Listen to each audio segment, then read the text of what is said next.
So, welcome back from the break to the next panel discussion. This is about empowerment through tools. And this talk will be starring 3 startups who knows about digital empowerment and knows about this agenda. So welcome back to everyone here sitting in front of us, and definitely back in the living room or the office where you're looking from. And first of all, I want to just highlight, so what are we talking about when we talk about empowerment through tools? I work in the ICT Industry Association, so we are very into digital. And looking on sustainability right now, you can't really say you have a sustainability startup without talking about technology, without talking about how digital is used as an empowerment.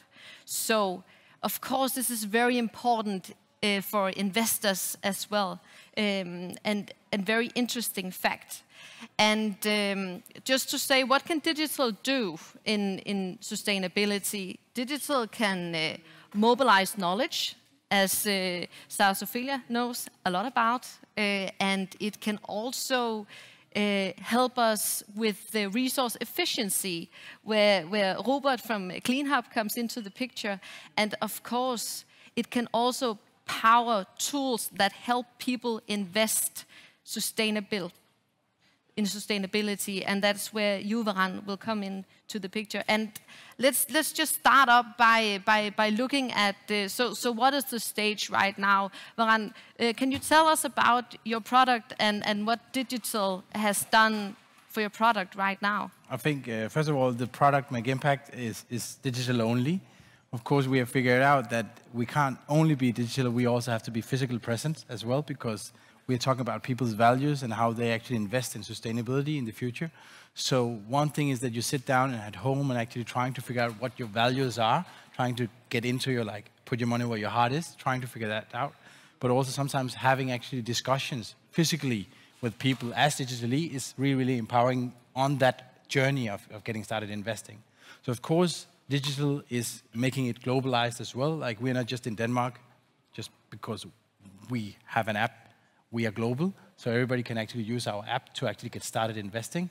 But we can see that you need to be physical and digital presence in order to actually empower people to get started investing. And investing by the values is something is totally changing throughout the last 3 years. One thing is that sustainability is also on the consumer side, on the employee side, and also on the investor side. So it's like from 3 ways it's pushing sustainability, and that's why we have to look at ourselves and saying, how are we going to use our money to make an impact? And that's where we need to look into our deep down values and figure out what do we actually care about, and then look into a future what we want to put our money into. Mm-hmm. That's how we have seen. But digitally is, of course, it's a no-brainer, I would say, that everything you work with today should be digitalized in some way. Of course, some products can't be digitalized, like water, it's really, really hard, right? But the storytelling about the water or this package is still can be done digitally.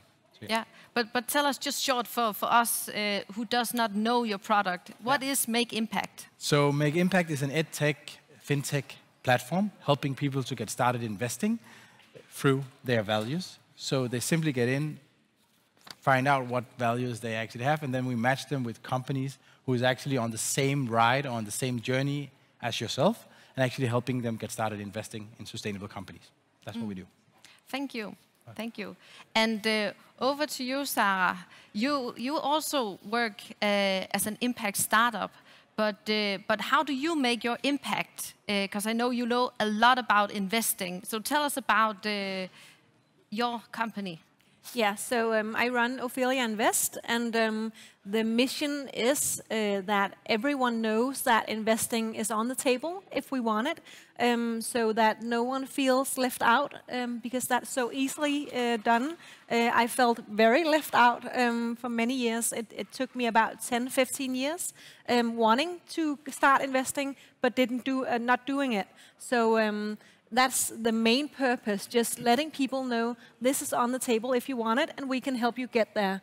It's not difficult. It's fairly easy and simple. If you want to make it easy and simple, you can make it very difficult and complicated if you're into it. But it is for everyone, so that's the main purpose.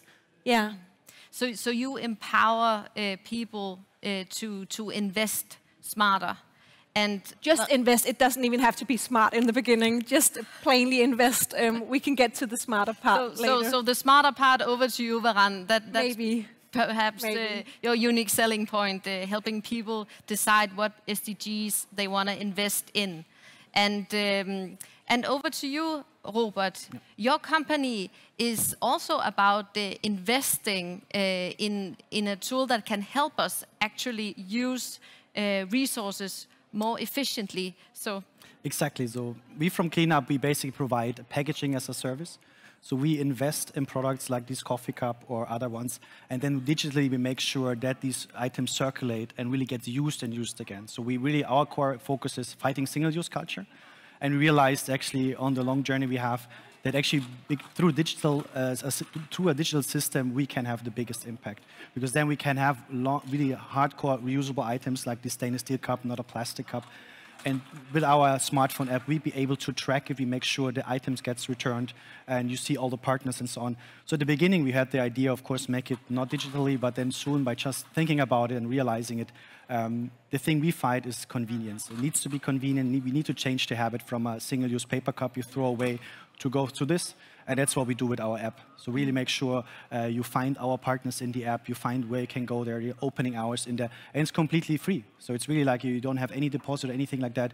You just swipe and scan an NFC card, and that really helps us with our digital model. And then also you mentioned it before, like with talking to investors or scaling up, having a digital tool is so much better. And we also have data we can show the users how much CO2 they save, how much water, how much plastic, and so on. But also we can give our partners as well. So if you're a coffee shop or restaurant, we can tell them, hey, you saved this amount of food boxes this month. This is this equivalent to this amount CO2.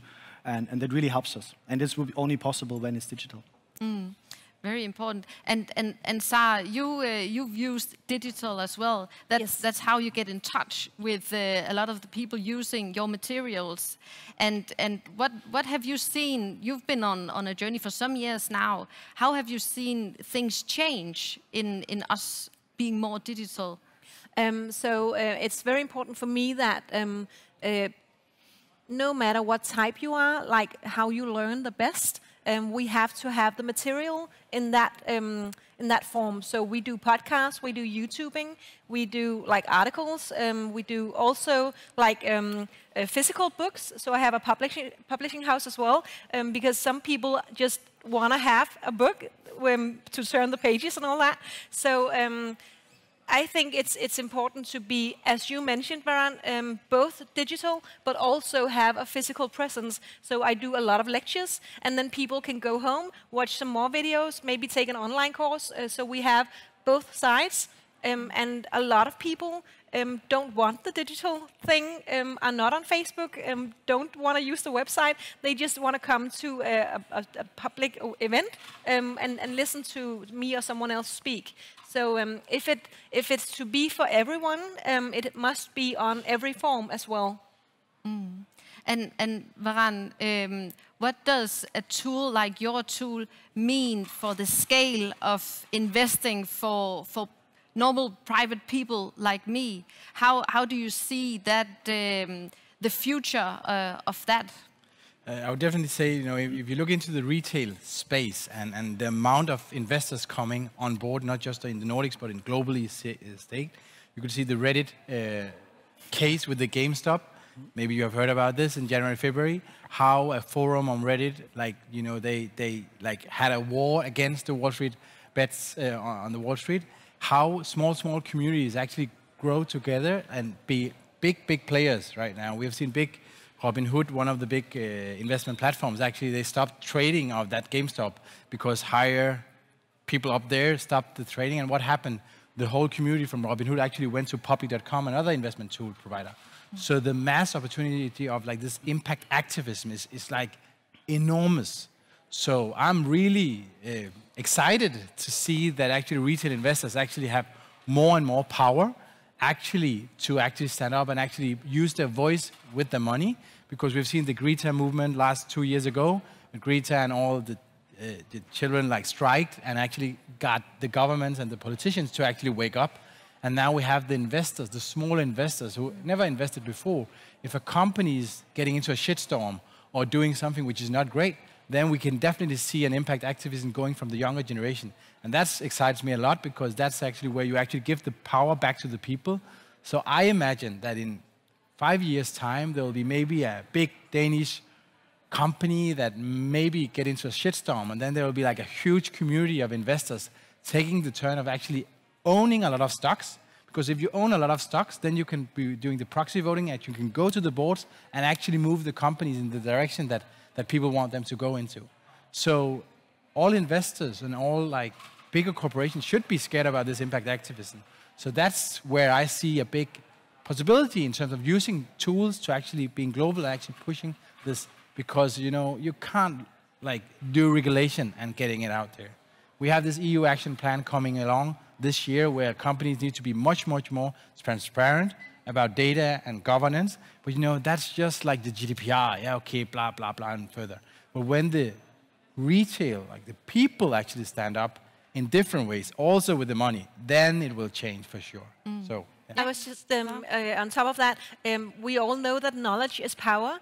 So when we teach people how to invest, we empower them, and then they can go out and do stuff like that, which is definitely so amazing. So I just wanted to, yeah. Yeah, and I think also in a green scene, right, when you know that your choice you do using a reusable option versus single-use one, you also see the impact you create, how much is not much single-use and not much CO2, but by doing it regularly, you see the impact, and that's really something we need to be transparent, because you don't know what is the most sustainable option. It's also when we talk to restaurants or cafes, they really don't know, is it the bioplastic, is this like compostable, whatever. So in the end, by showing them the data, life cycle assessment, all these things, they can make an informed choice and do the right thing. And a question to all of you, why is it that user-driven investment is so important right now? Do you have an answer to that? Has something new happened? We talked about digital earlier. Is something else going on, in your opinion? I think it's like mega trends, kind of sustainability or green, and also kind of empowerment of everyone, so that I can now open my phone and trade and don't have to go to a bank and do that there. So this convenience factor, everyone is looking for more convenience, and also then you follow the trends. So I want to buy, I would buy stocks from a green company or from an electric car company, stuff like that, and not Exxon or some other one. So I think that's these two factors for me at least. Yeah, convenience and also the generational shifts. We have like our parents maybe.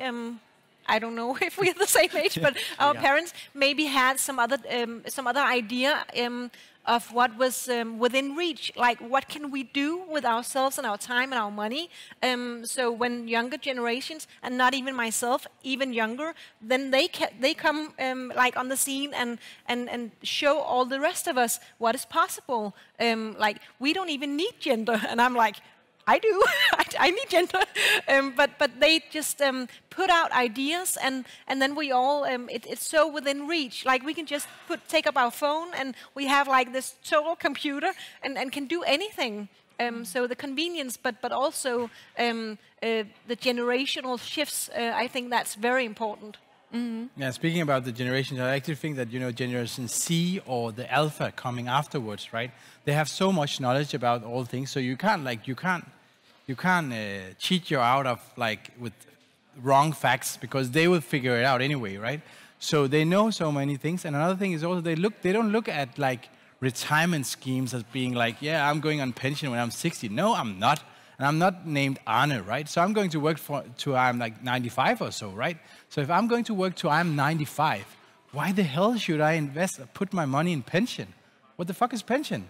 They say. They have FIRE principle, right? The financially independent, retire early. And being thought of being like self-independent in financially, maybe you would like to not own this house in the suburbs, but you actually want to like surf around in Australia or something like that when you're 45.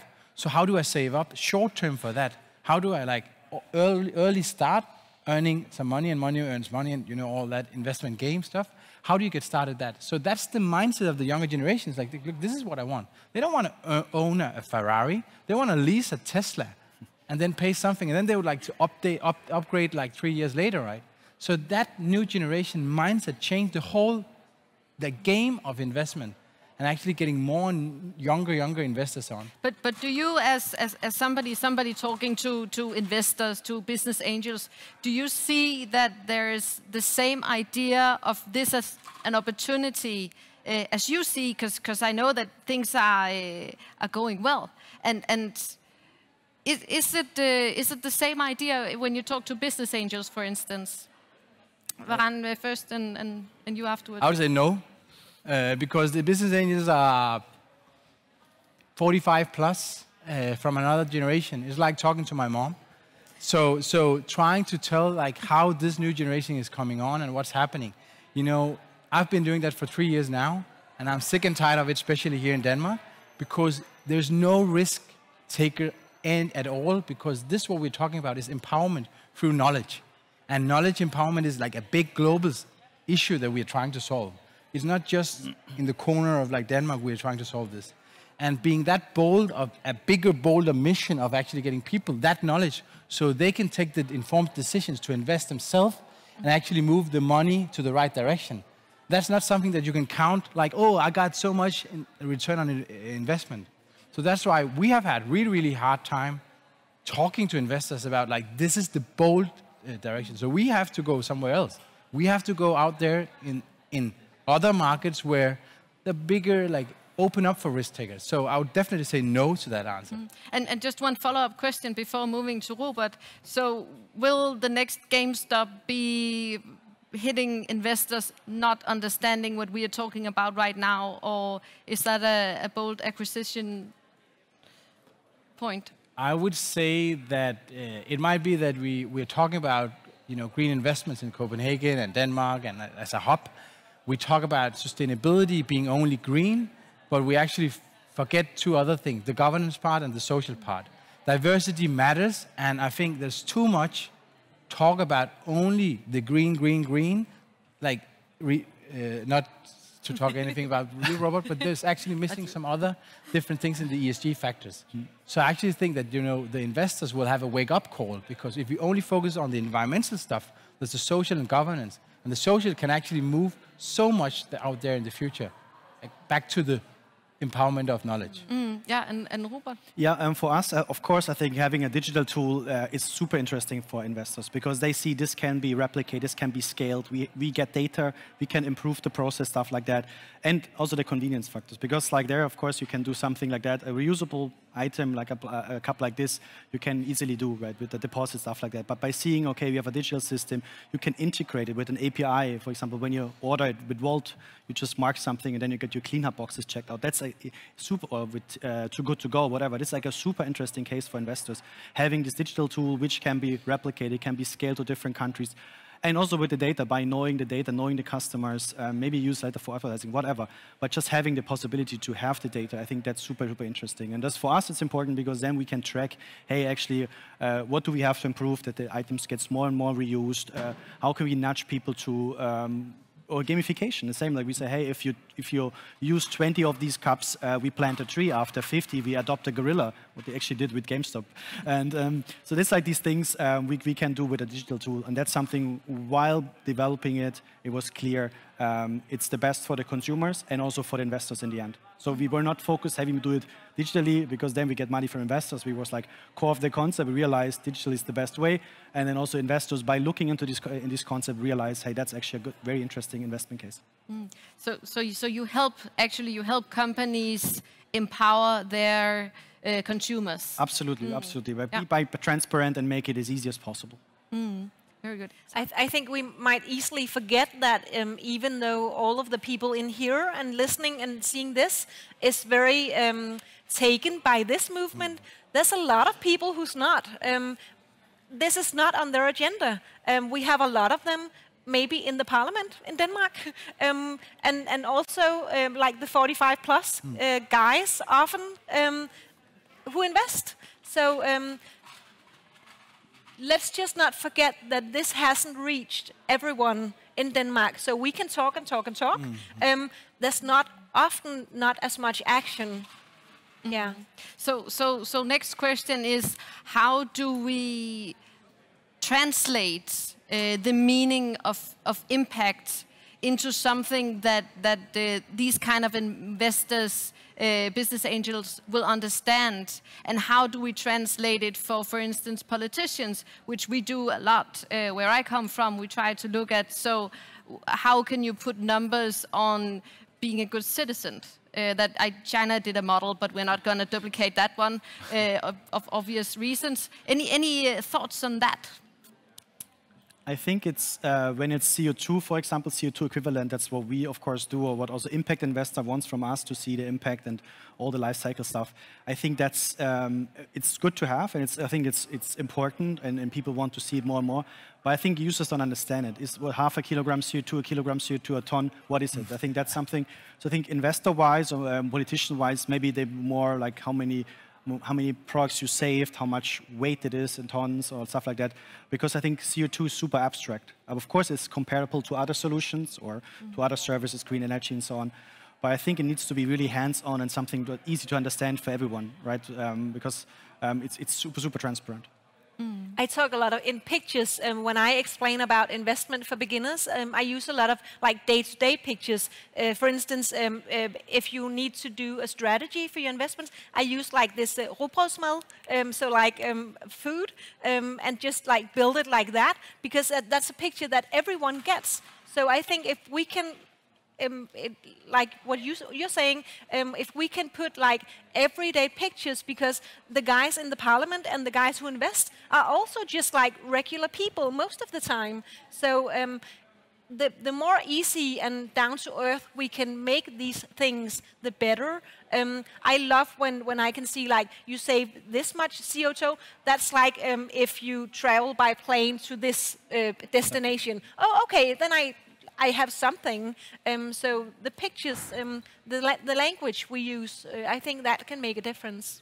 Well, I also think that in terms of CO2 consumption, you said it really great, that it's really hard to figure out what does it mean. Yeah, okay, I used 44 kilos of CO2, whatever, last week by Nemly, and the week before I used like 75. Okay, great. 45 and 75. What did I buy? Of course, I can get down to that, right? So this is about like trying to find one measurement that everybody understands, forget about it. And now in the EU and Parliament, they're trying to say, hey, we need to put a CO2 footprint on everything, right? I know Nordea did it with Matter Insights, trying to figure out flight journeys. There's a user who called up the head of personal banking in Nordea. Look, I traveled to UK, he said, with Ryanair and flew back with Norwegian, right? So the distance is almost the same, but he got two different ways of CO2 consumption, right? It's all back to the companies, how they calculate these numbers. And whether we get that one number or something like that, we need to have it in our daily life in some way. How do we make these informed decisions on ourselves when we take these decisions? That's some of the things that we can hear also from our users, that, how do we do this, right? Sometimes it's about like the stomach feeling, like, okay, when you're buying a house, does it feel good right now? Do you trust the CEO's vision and mission? It might be bold, but the more transparent these CEOs are, the better it actually feels in my stomach. When Mads Nipper from Ørsted is saying, look, we are not the best in the world. We are not intending to be the best in the world. We have to be together being the best in the world. So let's work together on that. That's what I believe in as a investor or consumer or whatever, because I have to get this nice stomach feeling that I actually believe in the people who's setting the direction. And to be honest, on the EU stuff, I don't have that stomach feeling yet. I don't know with you guys. But back to what kind of numbers can we put on this intangible impact world that you come from? Because I know you have a very impressive number as well. How many people have you helped investing? Yeah, so I've taught about maybe 5,000 people, like lectures, physical lectures, maybe a bit online the last year, and we have about maybe 35,000 Danish people in our investment groups on Facebook, and maybe 25,000 in our social media outside Facebook groups. Yeah, and who wouldn't want access to those people, I'm asking. That's very interesting. I see we have a question here as well. Let's just do the question now quickly, and I'll repeat the question.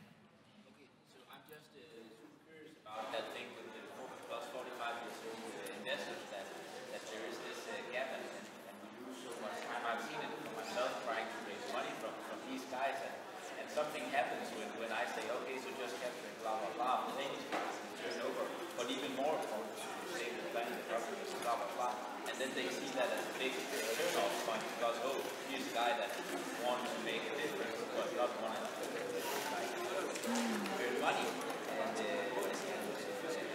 I come to realize that it's just a waste of time for me to even take these investment meetings because we talk different languages. So this is more a statement than a question. We want to spend time teaching these people that, oh, you gotta reframe your mindset, or do we just want to be better on actually matching startups with like impact investors?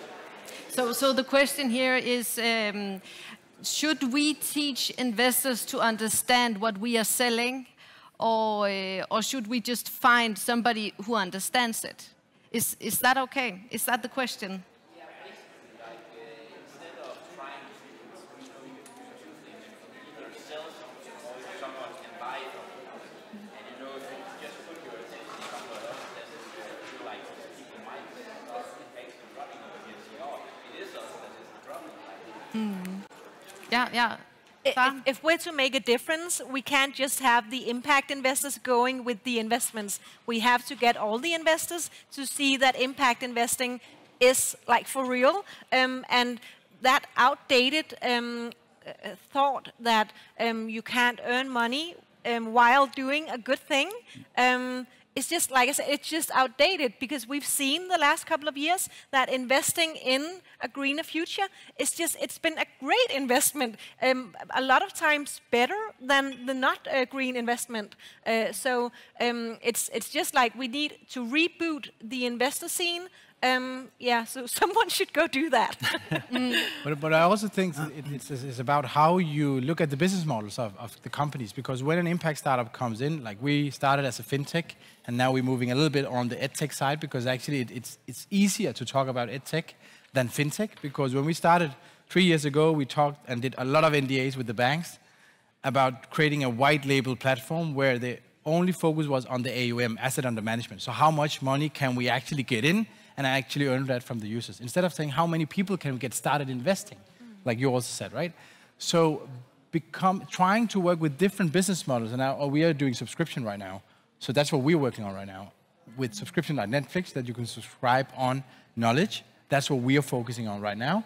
Well, when we talk to the investors, they were like, okay, but how much money are you going to get on asset management? It's like, we are not talking about how much money I'm going to freaking get under asset management.